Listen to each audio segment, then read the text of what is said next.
Shifting glasses to nothing. Ready when you are. Good.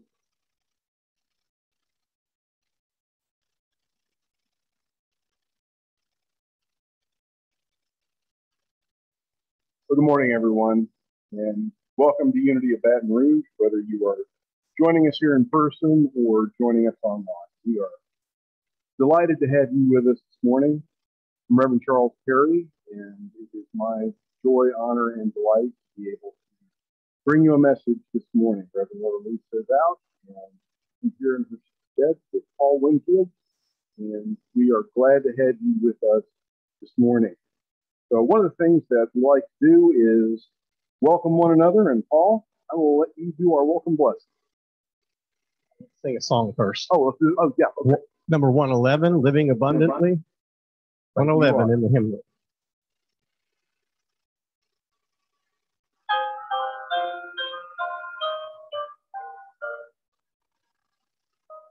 Living abundantly, living with heart, living the truth every day, every hour. Listening to Spirit, my way is revealed, moment by moment. Oh Lord, I am healed. Moment by moment, I live in God's light. Moment by moment, I'm guided aright. Ever renewed in mind, body, and soul. Moment by moment, oh Lord, I am whole. Proving the law as I do God's good will, proving the promise that faith can fulfill, praying for wisdom in all that I do. Moment by moment, I'm one, Lord, with you. Moment by moment, I live in God's light. Moment by moment, I'm guided aright. Ever renewed in mind, body, and soul. Moment by moment, oh Lord, I am whole.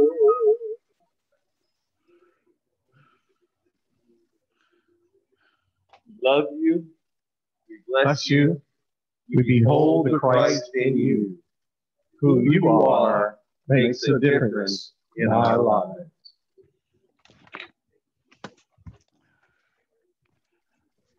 Now we recognize the Christ that is living in, as, and through each and every one of us, lighting. So pleasant to we like to say in Unity that is the light that shines. Another person tried the tin can. That's what my wife would probably Let's take a few moments to begin in a time of prayer. I invite everyone to become comfortable. Take a nice deep breath.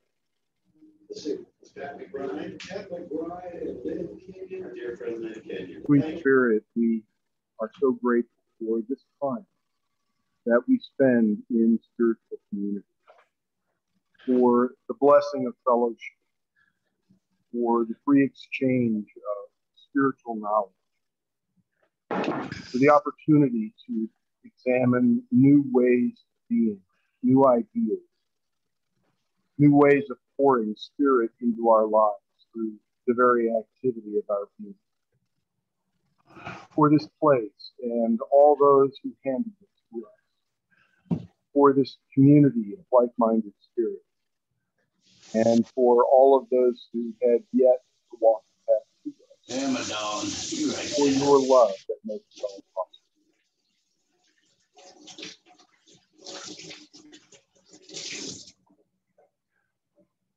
Number 65, Christ in you.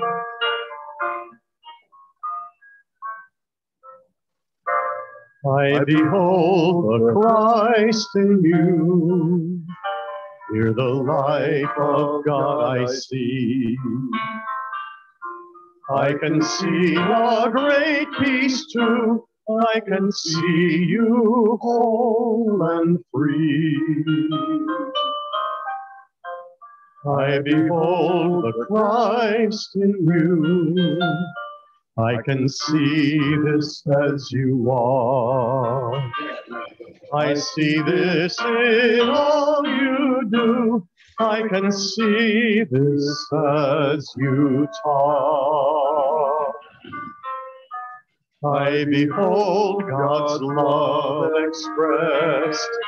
I can see you filled with power. I can see you ever blessed. See Christ in you, hour by hour. I behold the Christ in you. I can see that perfect one. Led by God in all you do, I can see God's work is done.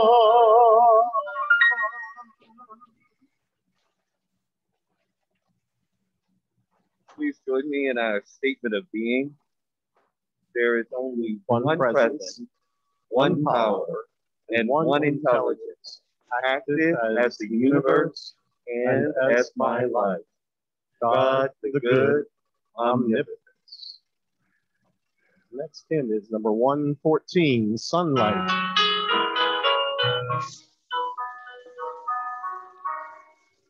Sunlight, where there seem to be shadows. Sunlight, where there seem to be rain. Sunlight, where there seem to be sorrow. Sunlight, where there seemed to be pain. Sunlight is the truth of my nature. Sunlight is God shining through me. Sunlight where there seemed to be darkness. Sunlight where the clouds seem to be. I let my light shine and the obstacles vanish. I let my light shine and the light casts out fear. I let my light shine and the radiance heals me. I let my light shine and my way is made clear. Sunlight is the truth of my nature. Sunlight is God shining through me. I let my light shine and my world is illumined. I let my light shine and the light sets me free.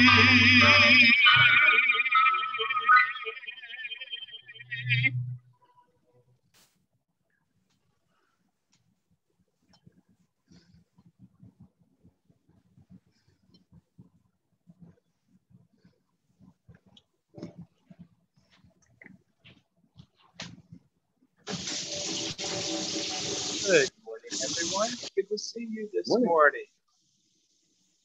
Today is Sunday, October 4th. The word for today is passion. The affirmation for today is, my purpose fuels my passion. Purpose sets my heart aflame with passion. Each day, I awaken ready to answer the call of my heart. To give my best efforts and fullest attention to purposeful activity. Passion is the energy I bring to everything I do. I discover the glory of God through passion. As I do the things that make me feel the most alive, that fill me with energy and zeal, and color the world with hope and promise. I recognize the divine presence behind it all. God is the source of all the passion I feel, and the purpose that guides me and drives me. My passion is not for me alone. The life energy that radiates from me inspires those around me to live a life of purpose and passion. To boldly express their divinity is only they can do. 1 Peter chapter 4, verse 11. Whoever speaks must do so as one speaking the very words of God. Whoever serves must do so with the strength that God has given. Right, and our hymn number is 209. Let there be unity.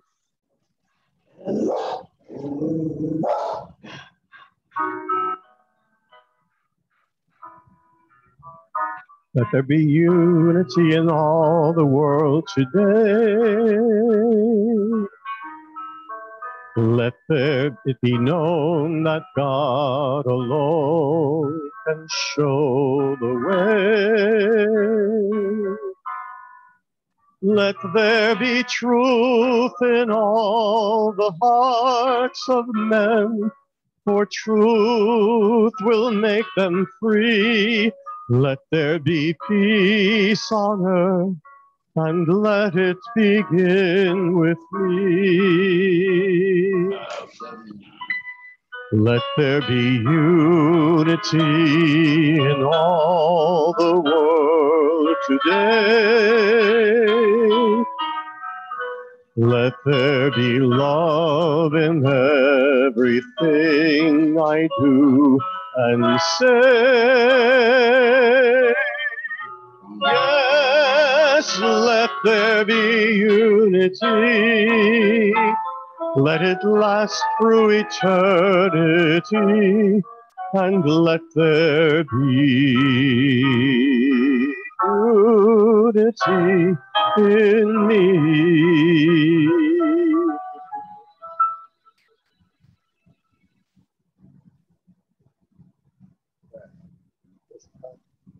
Just a little.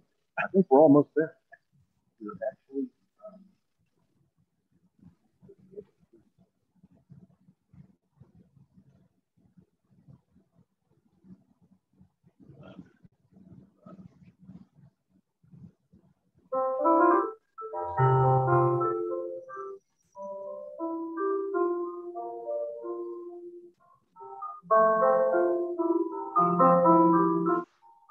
You know what? I'm not going to worry about that.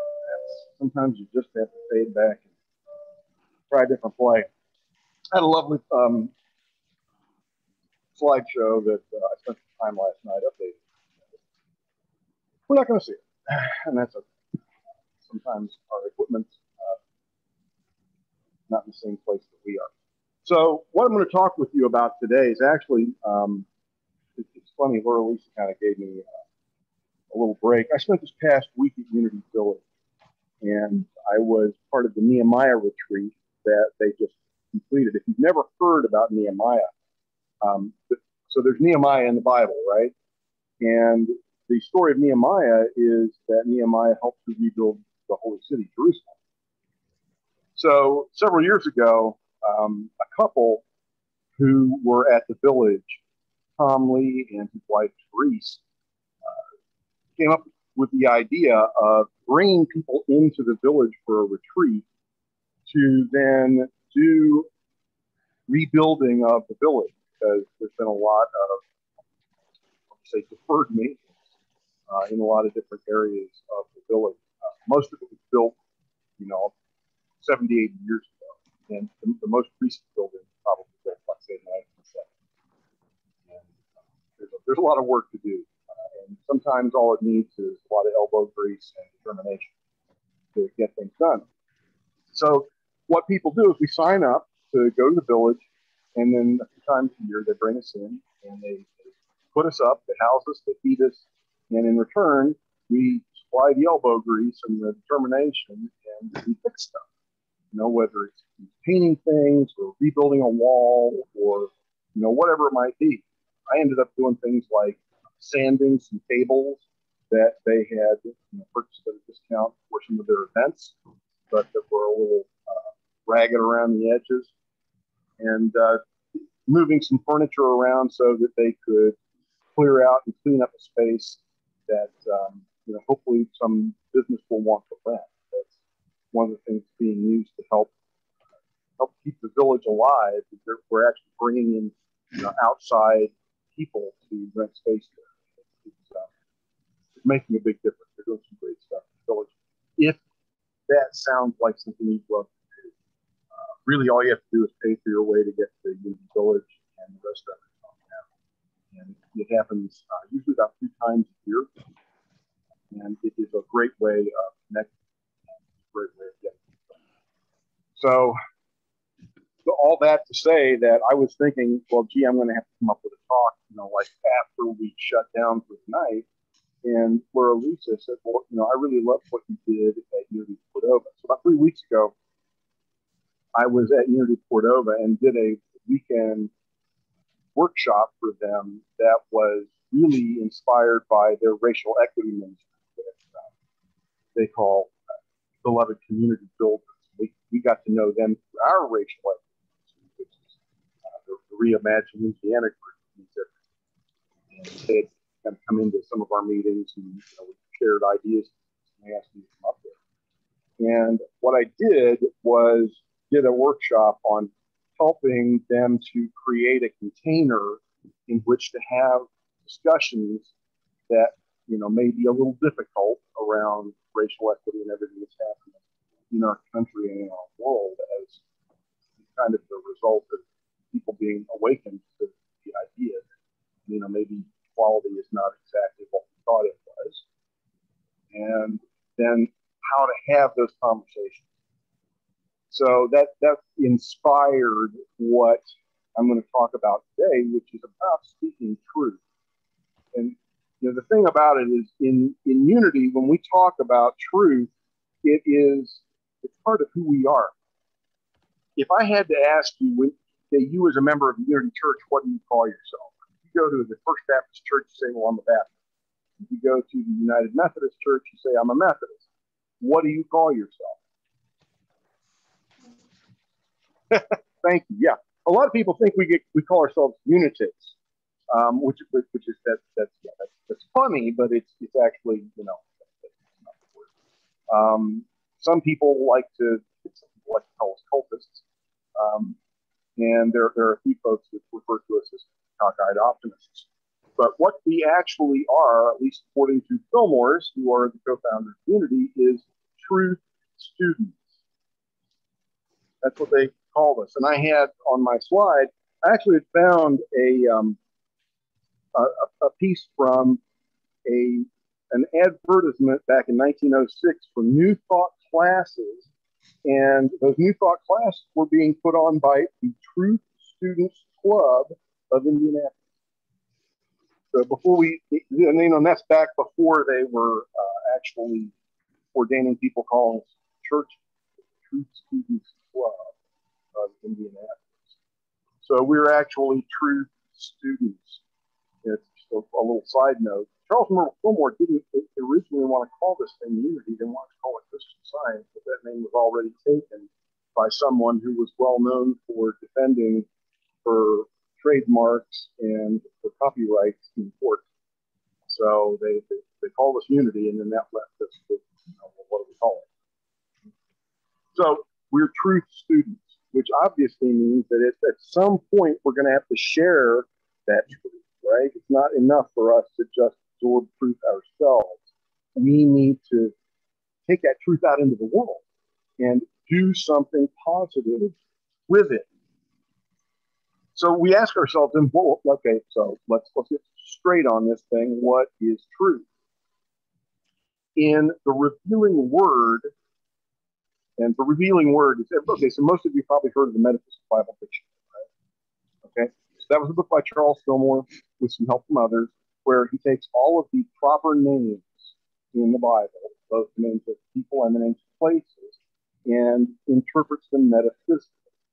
And after a while, when people were doing their metaphysical Bible interpretations, they would come across other words and say, okay, Charles, well, what does this mean? So he created this other little volume, it's not nearly as big as the MD, called The Revealing Word, and it contains the metaphysical definitions of various non-proper nouns, like truth. And part of what he has to say about truth in the Revealing Word is that truth is the absolute, that which accords with God as divine principle, that which is, has been, and ever will be, that which eternally is. So in unity theology, there is actually the existence of two realms, that two states of being that overlap, and what they are the absolute and the relative. And the relative is kind of the realm of physical stuff, things that are changed, changing, and changeable. The absolute is that realm of consciousness and ideas, the realm of things which are unchanged, unchanging, and unchangeable. The nature of God is absolute. The nature of us in this physical realm is relative, because all the change. So we in Unity have this idea of truth with capital T, and sometimes we actually say capital T truth. So we all know that we're talking now about this.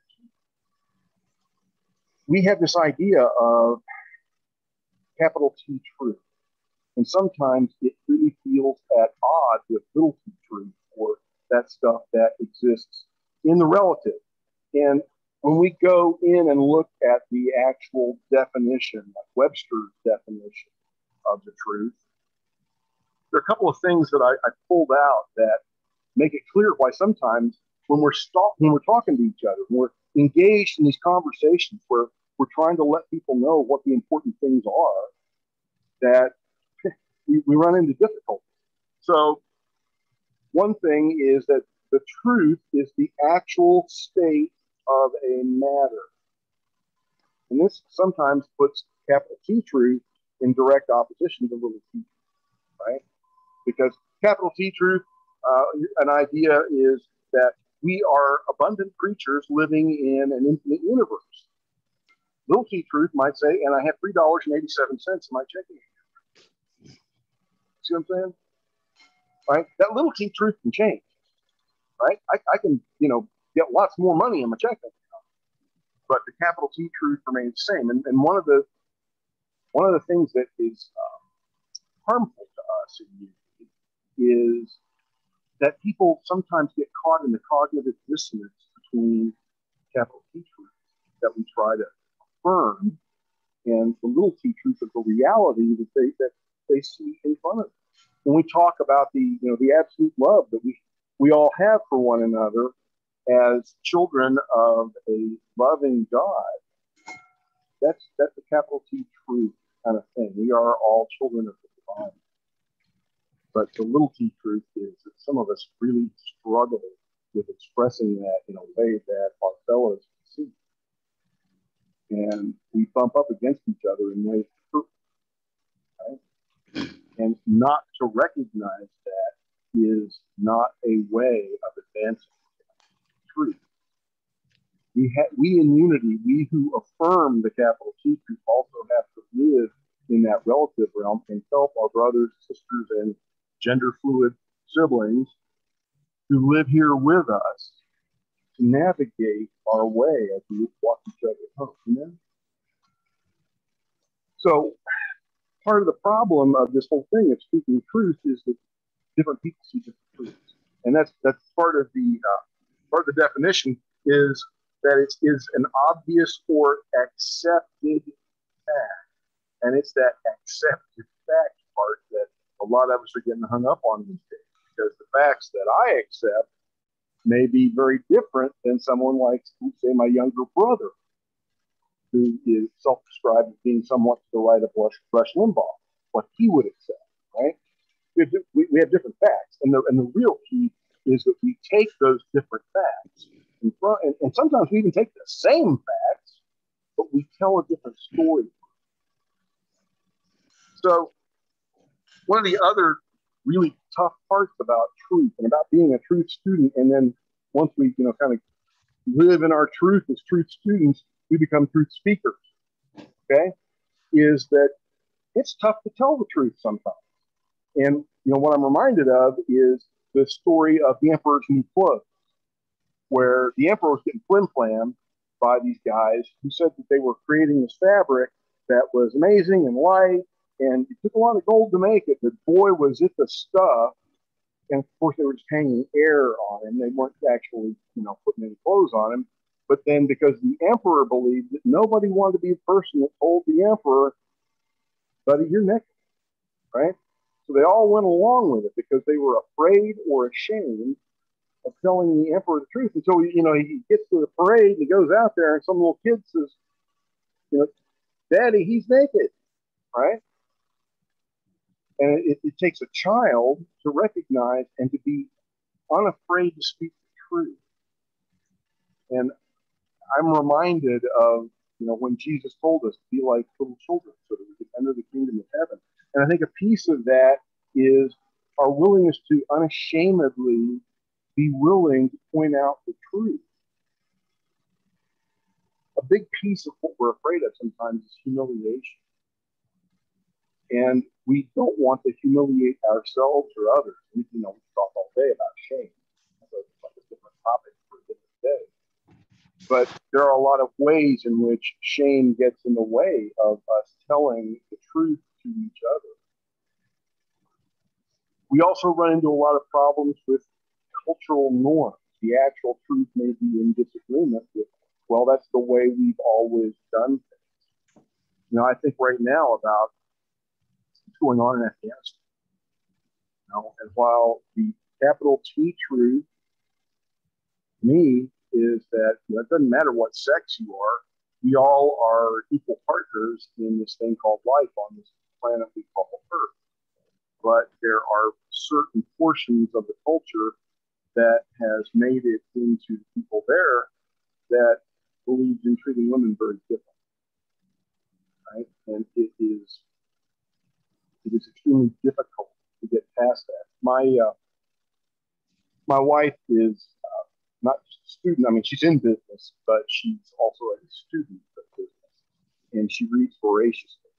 And one of the books with principles on management that she's especially fond of is a quote that she has reminded me of on more than one occasion, especially as I've been a minister attempting to make change in a church. And that is the quote that culture eats strategy for practice. We can have the greatest plan in the world to make change and to do what seems to be the right thing and is alignment with capital T truth, and is absolutely a great idea. But if that is not given culture of that family, that business, that state, that nation, we're going to run into resistance. And it may take months, years, or centuries to change that culture. And every person of color in this room and this I don't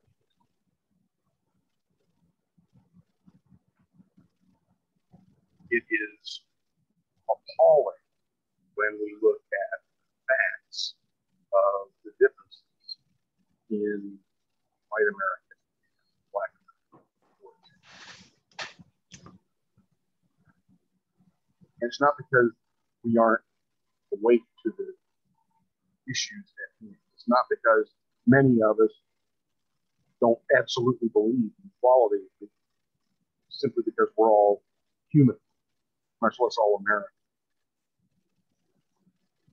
But the culture that we inherited skews unequal.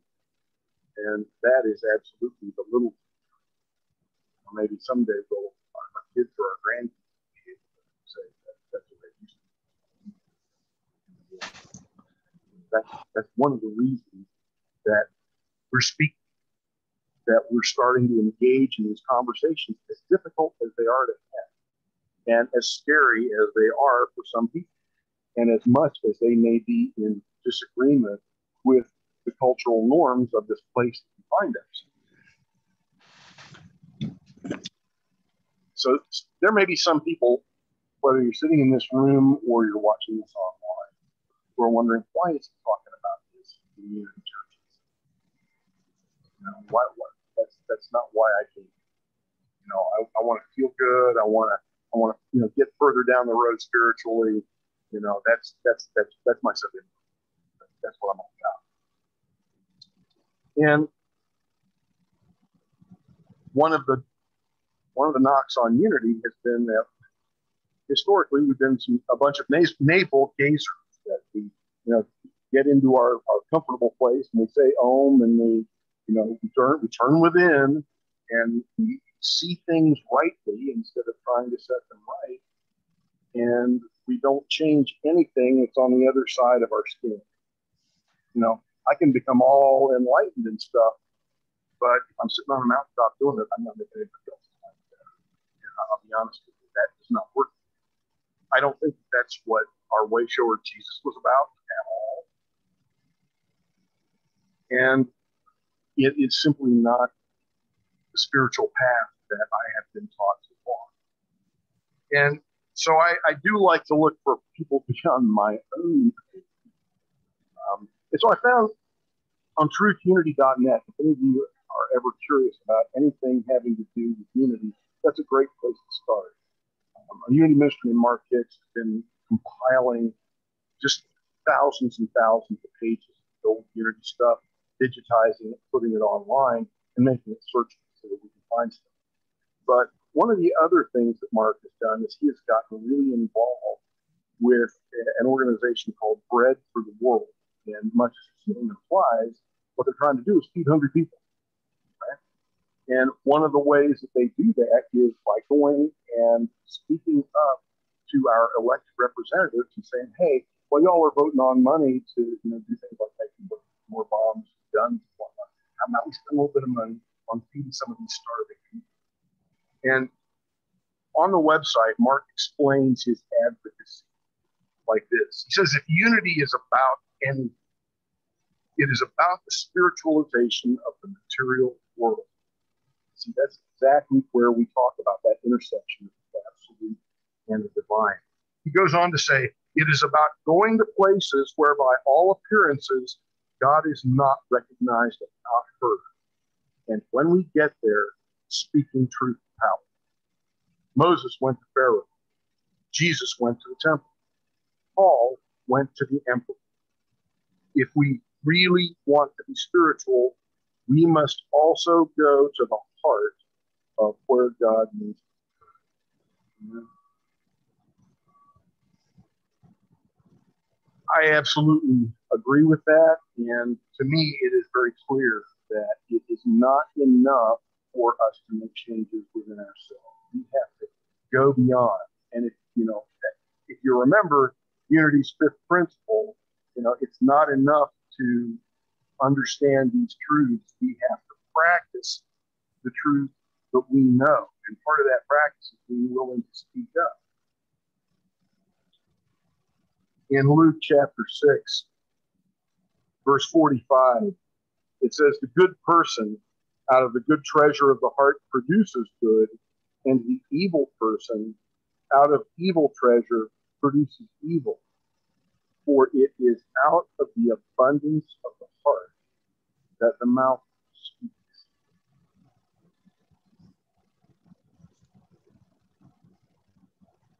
I want people to know where my heart is by what comes out of my mouth. I want them to understand what I care about, what's dear to me, what's important, what is true.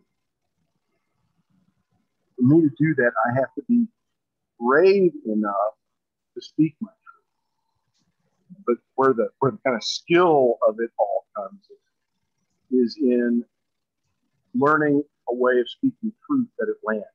Being able to speak to people that may not necessarily agree with me, but keep the conversation going and do it in a way that maybe somewhere down the road, a thought hits them like, maybe Charles has a point. Maybe I am. Now, there are times when it is important for me to step back and realize, you know what, as much as I believe in this thing, maybe this time I'll let somebody else speak up. I can't tell you how many times I've been discussing something with Laura, and she asks me, is that a hill you're willing to die? Isn't that pretty, girl? Now, this doesn't, I'm not, it's not about our relationship, right? You know, normally what it is it's a blog I'm getting ready to write, or, you know, like a conversation I was going to have with my board, or maybe even something I was going to say on Sunday morning. I'm kicking it around with it because I wasn't sure ideas. You know, is that a hill you're willing to die? And so that's kind of become part of my decision making as I'm doing things. Is really a hill I'm willing to die on, and really, is it a hill I need to die on? Is it my hill? You know, I've gone to some protests that really, it's not about me at all. I'm just there to support people. Now, so if I go to a gun control rally, well, I'm a gun owner and have been since I was 9 years old. I'm right up in that. I was in the militia for 32 years. I can speak to that all day long. But when I go to a rally for women's rights, or when I'm at a Black Lives Matter rally, I'm not the person that needs to be talking. You know, I'm there to support, but it's not my tradition. It's the people who are actually impacted, the people who are all up in it. You know, we need to put them front and center. I just need to be standing up there, holding my sign, necessary standing between the protesters and the police. I can do that. There are times when people like me, straight, white, cisgendered, heterosexual boomers, need to just shut up. Okay? Because we need to hear the voices of people that are actually being impacted. But I want you to know I got your back. So I'll be there, right? But I have to ask myself, is this my hill, right? Or can I just stand at the hill, send them water up there? And when it comes time for us to speak to one another, it's important that we do it in a way that gets heard. And I found this particular verse in Mark, and it's funny, the setup is the Pharisees were actually trying to bait Jesus into saying something that would get him, right? And the way they're doing it, though, is they're describing, what a great speaker he is. It says, and they came and said to him, "Teacher, we know that you are sincere and show deference to no one, for you do not regard people with partiality, but teach the way of God in accordance with truth." And I think that, even though what they're really trying to do is get him to talk about how people shouldn't pay taxes to Caesar, that's right on. He did not regard people with partiality, and he did teach the ways of God in accordance with truth, and he didn't show deference. He treated lepers the same way he treated the church officials. And there is a lesson in that egalitarian sort of way of being. But one of the other lessons we learn from Jesus is how to talk to people so that they can hear it. And one of the best ways is, I don't know about you, but when I've gotten into arguments with some of my friends who are further to the right side of the spectrum, I've got all kinds of facts and figures, stuff that's been peer reviewed. I mean, it's some of the statistics out there about the problems of inequality in our country are mind-boggling. One thing that I just found out is that Baton Rouge is the most inequitable city for women. While nationwide women only get about 79, 80 cents on the dollar, in Baton Rouge,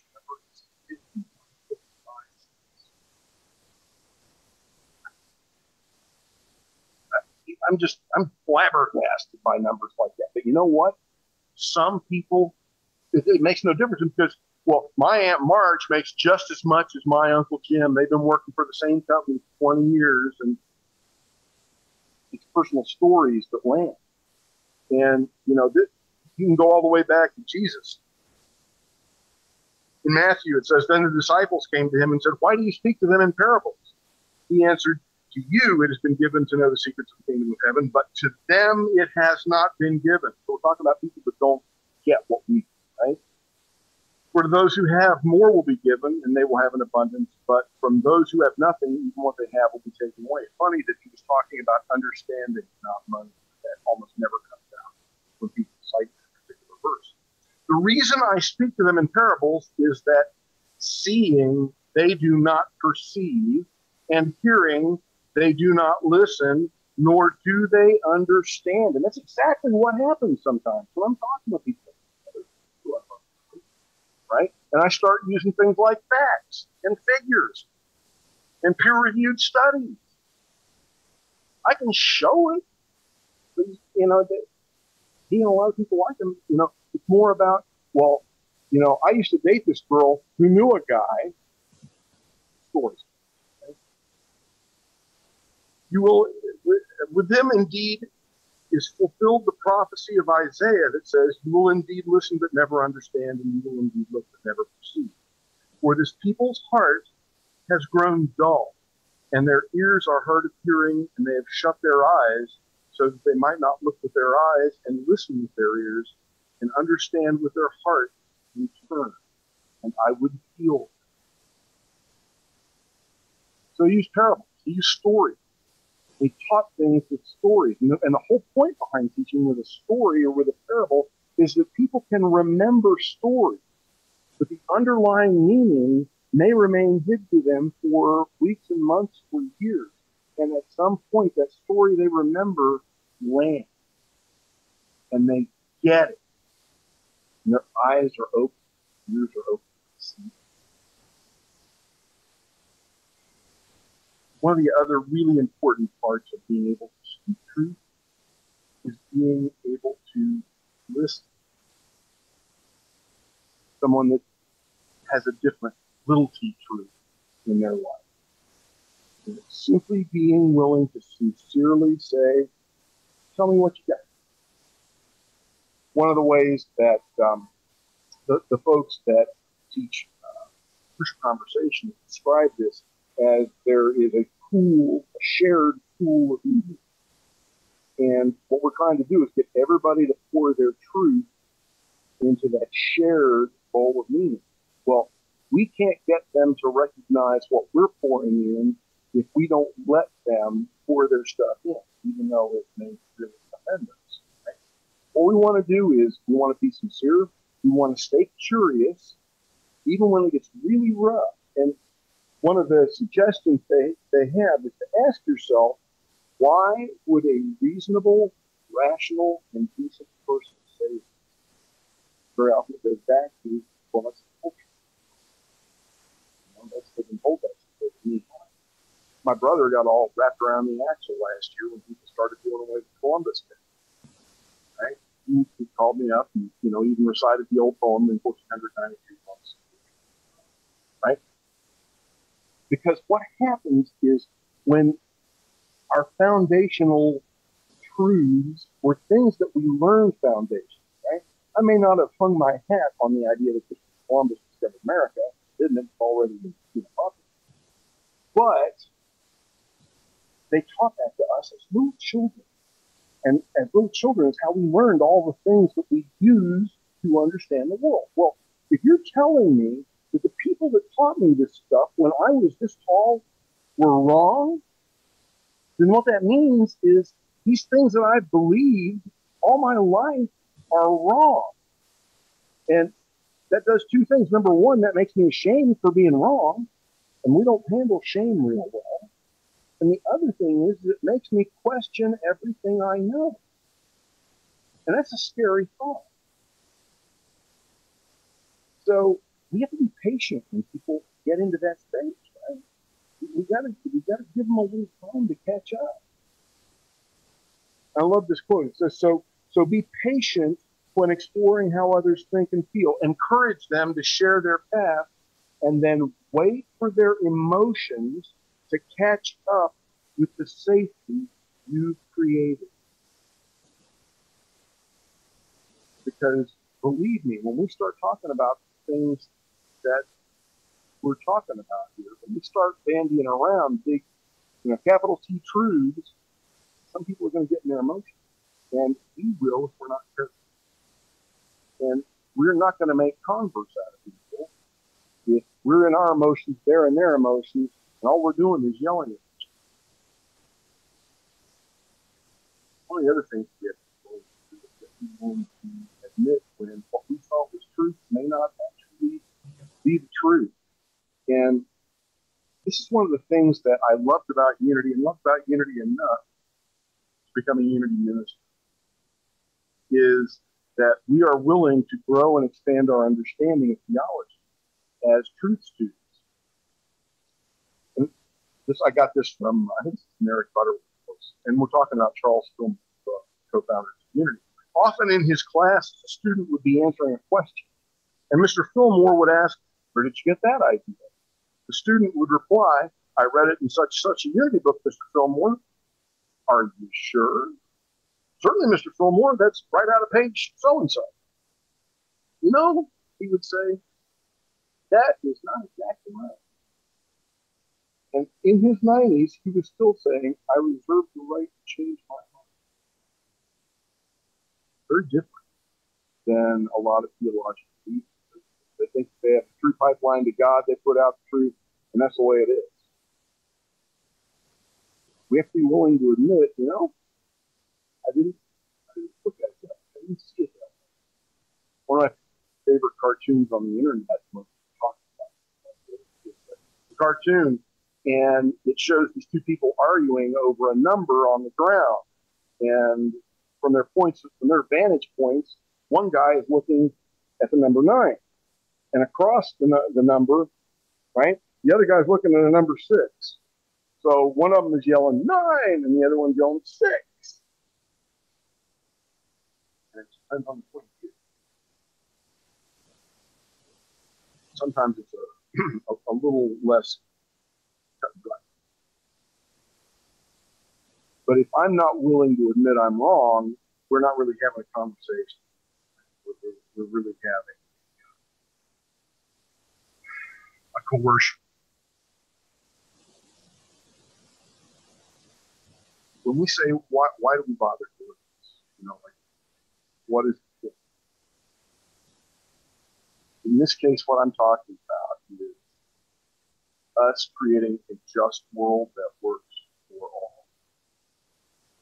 And in that, I believe I am absolutely doing what I'm called to do as a minister. That, to me, is why he died. One of my very favorite books, probably the book that solidified my Christology more than any other, is called The Last, written by Marcus Ford and John Dominic Cross. And in it, they take the Gospel of Mark version of the last week of Jesus, kind of pull it apart, and then they add in all of the things that we don't know, all the historical facts. And they talk about what he was really dying for. And what they say is this: the first passion of Jesus, as opposed to the passion of Christ, the first passion of Jesus was the kingdom of God, namely to incarnate the justice of God by demanding for all a fair share of a world belonging to and ruled by the covenantal God of Israel. It was that first passion for God's distributed justice. I love that phrase, God's distributed justice, that led inevitably to the second passion by Pilate's punitive justice. Before Jesus, after Jesus, and for Christians archetypically in Jesus, those who live for nonviolent justice die all too often from violence in Jesus.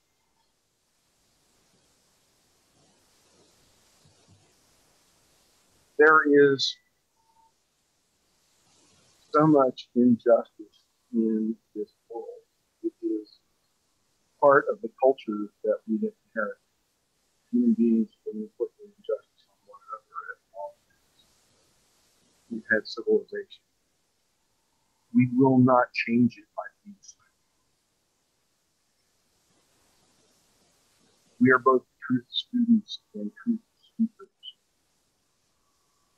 When we speak, we do it from our indwelling Christ.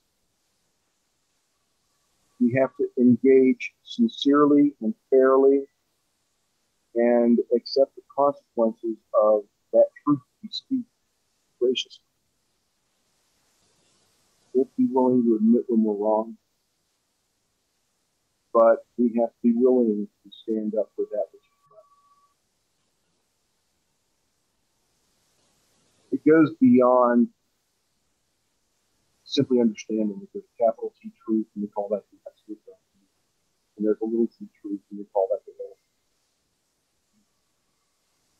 relative. It is about being willing to speak up in our best attempt to bring the truth.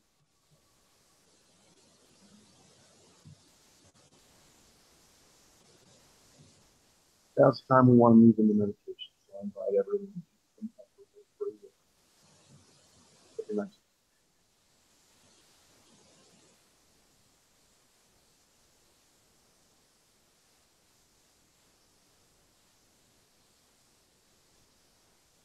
As we allow our bodies to relax, our minds to focus on that which is within, we are reminded of truth,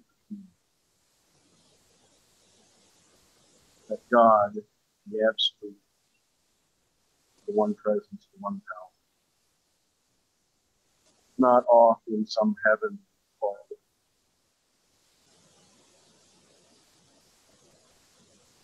Both God and heaven are right now, in each and every one of them.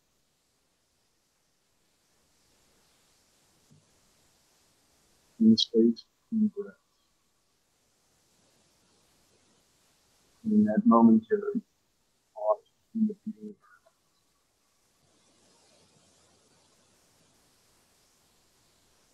In the quietest places, we find our deepest truth.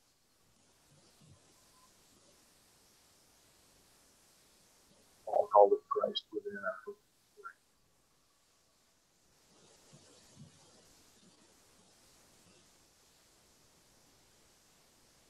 Beyond that darkness, move deep within our consciousness that Christ handled the representation, the mind.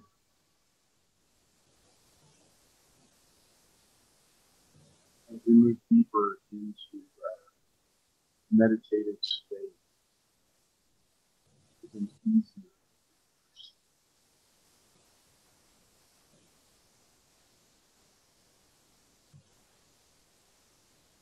We are Christ.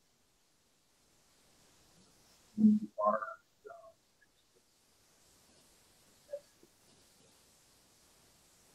Perceiving itself. These amazing tastes, smells, sounds.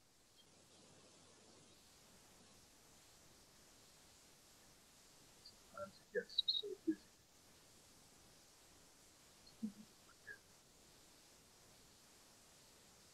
Truth means what? Means what?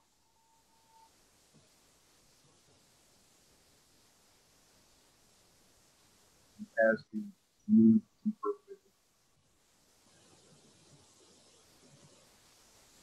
there's little pieces of the other world.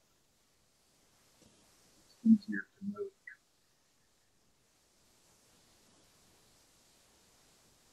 your love.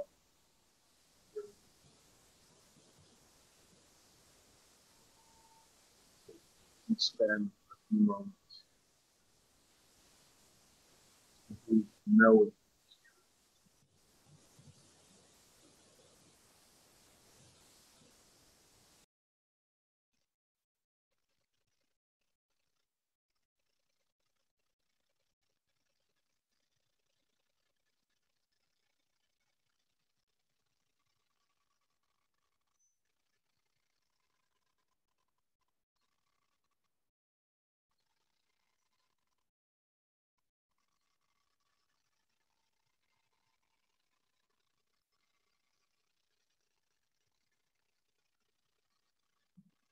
In this delicious silence.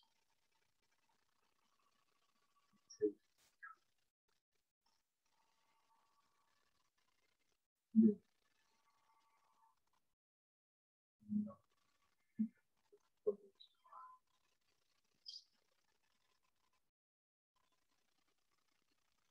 one more, the one divine mind lives in you and every one of us. Every breath we take, it brings us. Every moment of our lives, unfolding,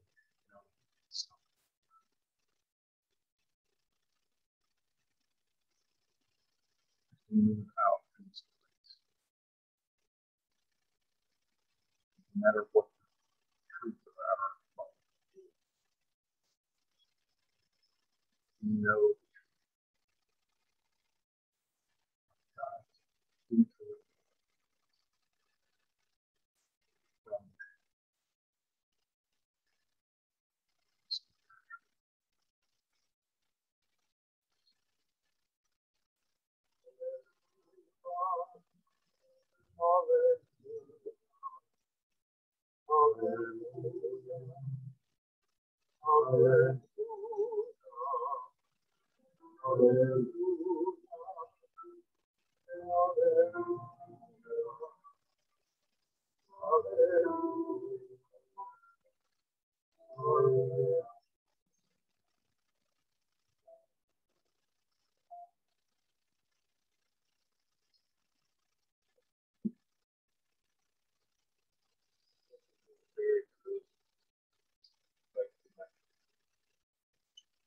We take a moment to put our consciousness into the divine flow, practicing the law of circulation, knowing to give is to receive.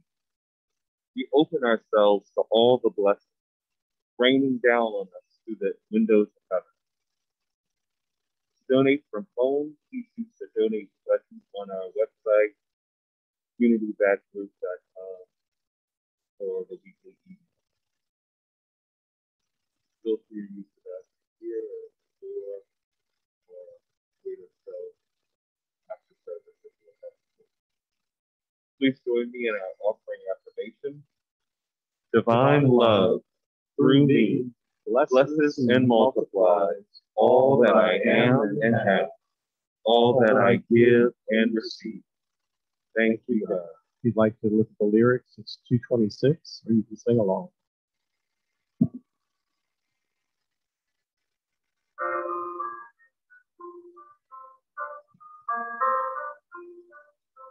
Let's be what we're made to be. Isn't this our destiny?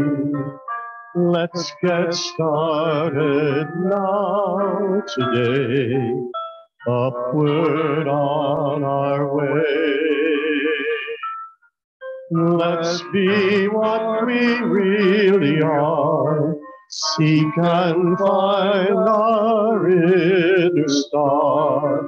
Let's go forward in the light, faces shining bright.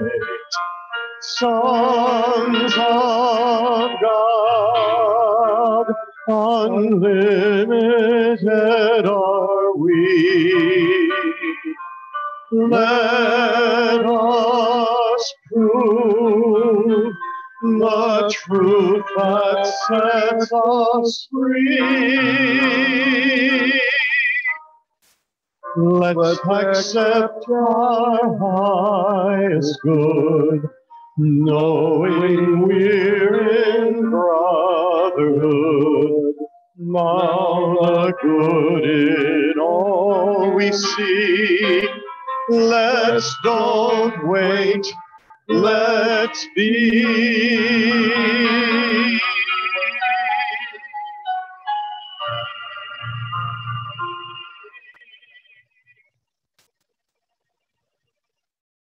We see these times going out toward our mission as we affirm together. Unity of Baton Rouge is a diverse, growing, thriving, healing community of wisdom, love, support, and service. We invite our children in so we can hear their music.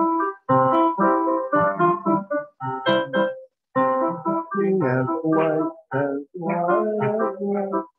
Sing as white as white.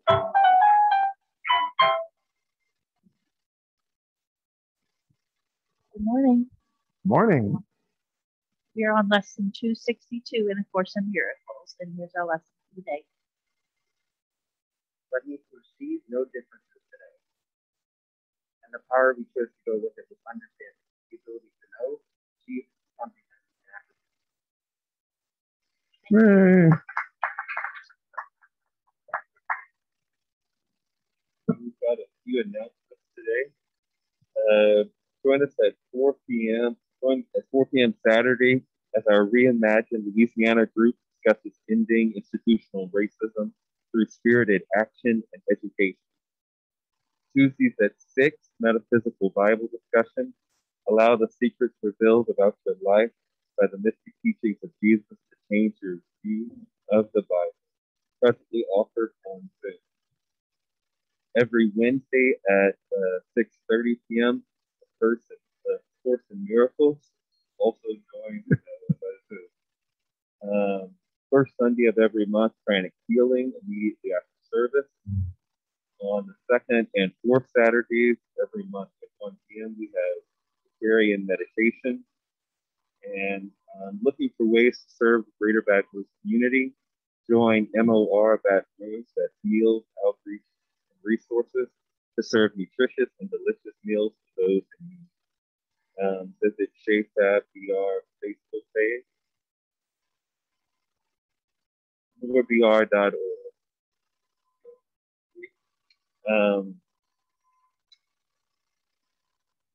More information on the next potluck is to be announced, but you can join our potluck crew and our membership committee chaired by Susan Daney.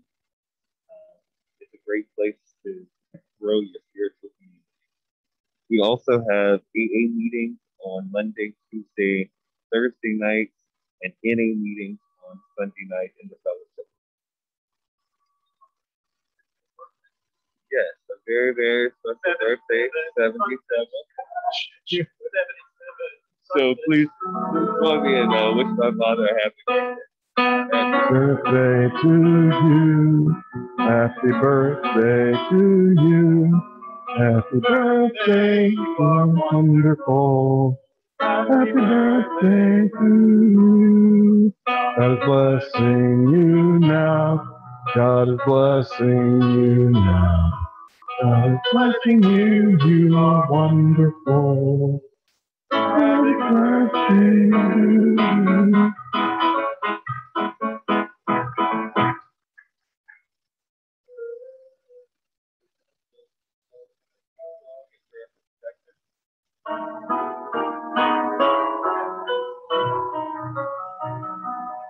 Let there be peace on earth, and let it begin with me.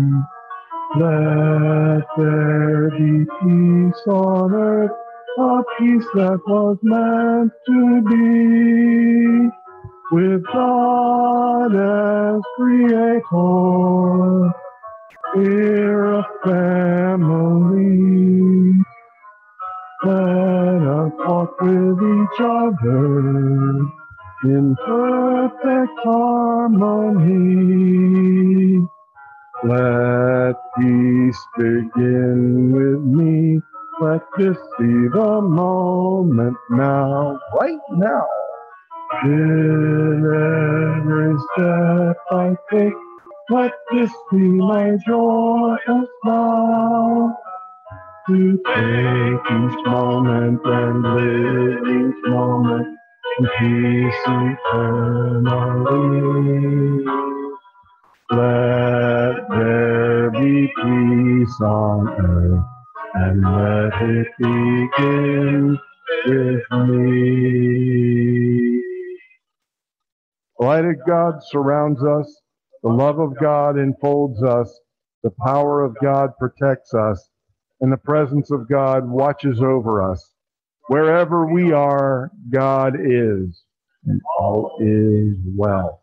Amen.